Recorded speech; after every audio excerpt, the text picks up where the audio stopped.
Hi, I'm John DeVore. Welcome to the channel. I am back in Monkey House, my happy little office in Brooklyn. And I am very happy to be back in my happy little office in Brooklyn, my beautiful, beautiful Brooklyn. I just got back a couple of days ago from Munich, Germany. My last video explained why. I was attending and exhibiting at HighEnd Munich, which is, I'm pretty sure, the biggest hi-fi show in the world. It's the hi-fi show that I have been attending and exhibiting at basically since CES, the Consumer Electronics Show, which is in Las Vegas every January. Basically, they let high-end audio wither on the vine and die. They basically stopped supporting high-end audio and went with the big glamorous things like self-driving cars and cell phones and chips and all of the other things that make up the vast, vast bulk of consumer electronics.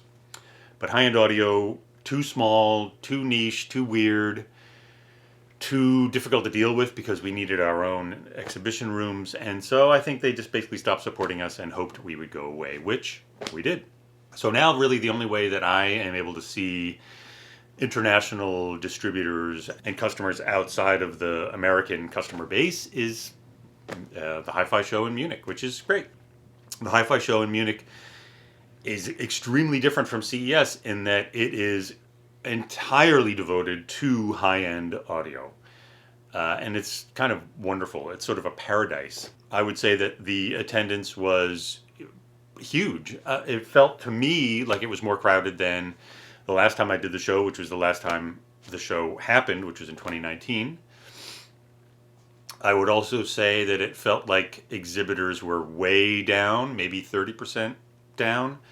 There were tons of empty rooms, and there were also tons of rooms that clearly smelled like giveaways or almost near freebies to other companies that were exhibiting. And even though from a business perspective it doesn't really make sense for DeVore Fidelity to be doing that show, it's a really, really expensive show to do. And DeVore Fidelity is currently back ordered, at least on some of our models. We are back ordered way right over the horizon. I can't even see the end of the line, and we're doing a lot to dig our way out of that hole. But what it really means is that it's not like I can put on any new distributors anytime soon. But I loved it. I had a great time. I think I'm gonna keep doing it. It's really the only place where I can see so many of my friends in the industry who aren't US based or who are US based, and it happens to be the only place where I end up seeing them. A lot of the US hi-fi shows are pretty regional, and so it doesn't draw everyone from the industry into one place. So it's wonderful. I'm hanging around in my room and having all my friends stop by and say hi, or getting relieved from my room and running around the venue, popping my head into old friends' rooms. It's great. I love that part of it.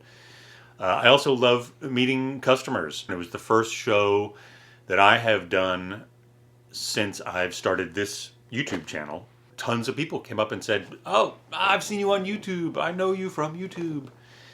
And then many of them would ask, "When are you going to ship the speakers that I ordered 5 months ago?" So, but it was great. Great show, great response, good crowds. I think the sound in the room was fun. The other thing that coming back home to my beautiful Brooklyn evokes is happiness to be home. Before I left to go to Munich for the show, I had only been back in Brooklyn for a week because I had been traveling with my family on a vacation before that, as referenced a couple of videos ago. And I will revisit that thread of thought from that video again, I promise. It's just been really busy. And I wanted to make this video while some of these other things are still fresh in my head. Contrasting Munich and Brooklyn is easy. They're really different. And I could go into a lot of the details, but one of the things that really struck me in Munich is I'm a car guy as well. And all of the cars in Munich are German made, or they're made by companies that are German owned, or a small fraction of them are economy cars from France. The only American cars I saw on the road in Munich were Teslas. The only ones. I didn't see anything from GM, nothing from Ford, even very, very few Japanese cars. It was German cars and Teslas. And that got me thinking. There's this whole thing, Elon Musk is convinced, maybe correctly, that Joe Biden is ignoring him. That they're having this sort of weird little elementary school, I'm not talking to him moment. And I've been thinking about that. What does it mean that it's only Teslas in Germany? Germany, notorious for making incredibly well-engineered vehicles. Vehicles that completely gutted the high end of the American market some decades ago.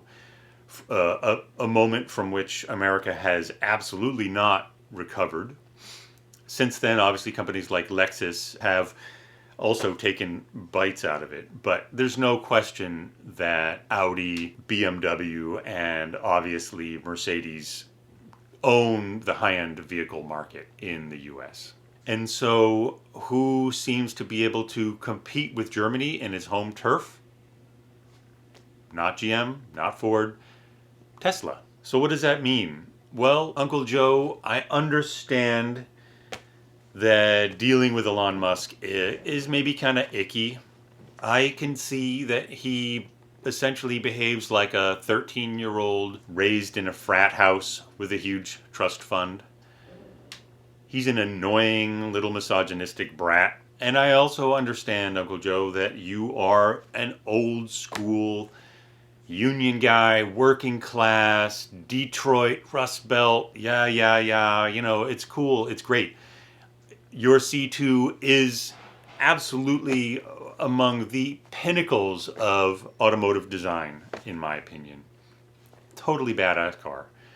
So yeah, GM. GM is amazing. There's GM's list of highlights over the 100 years or so that they've existed is enormous. Bigger than any other car company's resume on the planet. No question about it. But their line of boneheaded, profit-driven, stupid corporate decisions is also probably the biggest in the world. So there really, there needs to be a balance. Maybe it's time to acknowledge Elon Musk. Hold your nose, but acknowledge this dude's achievements. And even looking at it from another angle, let's look at it from the successful businessman perspective. Elon Musk is, at any given moment, either the richest man in the world or among the second richest man in the world. He is up there at the very pinnacle of monetary success. How did he get there? Well, he made PayPal, he made Tesla, he made SpaceX. So here's a guy who created 3 quite distinct companies that actually provide a service and or object for millions of people. This is a guy who became obscenely rich by making stuff that makes people's lives better, easier. He is someone who clearly is blazing a trail into the future.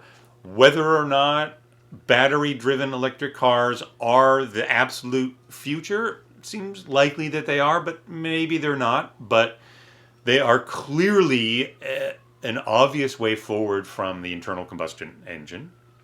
Or SpaceX, making reusable rockets that can take people and cargo into space. They can take people into near-Earth orbit to the ISS and or to launch satellites, etc., but also out into fucking space at relatively reasonable costs. This is something that NASA has not been able to do. Our reusable rocket, the space shuttle, was an engineering marvel, but it was a disaster in terms of saving money by reusing itself. These are real trailblazing efforts, successful efforts, obviously. Otherwise, he wouldn't be the richest guy in the world. So we need to kind of look past his douchebaggery and admit that the guy's a motherfucking genius and is really kind of doing it. And he's earning money the old-fashioned proper way by building stuff that people use, people want, people need, and making, in a sense, blazing the trail for the world to maybe become a better place. Enlarging humanity's footprint in the galaxy, helping to curb fossil fuel burning, taking power out of the banking industry with PayPal, for example. PayPal, love it or hate it. You know, let's actually, all right, let's take another step back. Who are the other people who have over the course of generations who have become the richest people? Rockefellers, Gettys, these guys made money on the fossil fuel industry. The biggest company in the world up to a decade or a couple of decades ago was ExxonMobil. ExxonMobil is a company who recognized, their scientists recognized in the mid-1980s that humanity was massively accelerating global warming, and that this put their business interests at risk. And so what they did, starting in the 1980s, is they spent hundreds of millions of dollars putting out false information, sowing the seeds of doubt, and basically making fake news that snowballed into influencing millions of non-deep thinking people into believing that it was a hoax. Global warming is a hoax. Global warming is not man-made. It was a massive success. They invested hundreds of millions of dollars in order to continue to earn hundreds of billions of dollars. Over the decades, really trillions of dollars, more than they probably would have if the facts got out in the 80s about how much damage humanity was doing to the environment and what could be done to reverse the damage. And that's really, all right, that's fine. That's another video. That'll be another rant. I'll get back to that. But those are the people that were making the most money. These are people that were not doing good things for the world. Who were the other people? Bankers. Bankers were making the most money of anyone in the world. What do bankers do? Bankers basically take money from everyone in order to move money around. They're literally siphoning off money from everyone else. They're siphoning off money from companies that make useful shit. They're siphoning off money from customers who are using useful shit.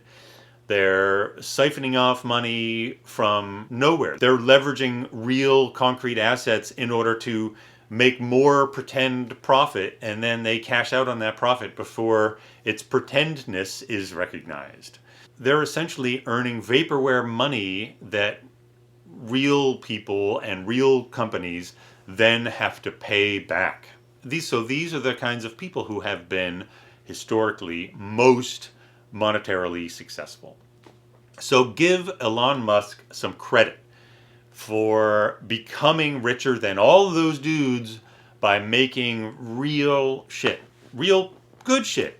And the proof in the pudding is that Teslas are the only American cars in Germany, a country well known for making excellent cars. So Uncle Joe, if you're watching this video, acknowledge this guy for what he's done. Impressive. Anyway, enough about that. It's great to be back. It's great to see all of you guys through the lens. I see you. Thanks for watching this video, and I'll see you at the next one.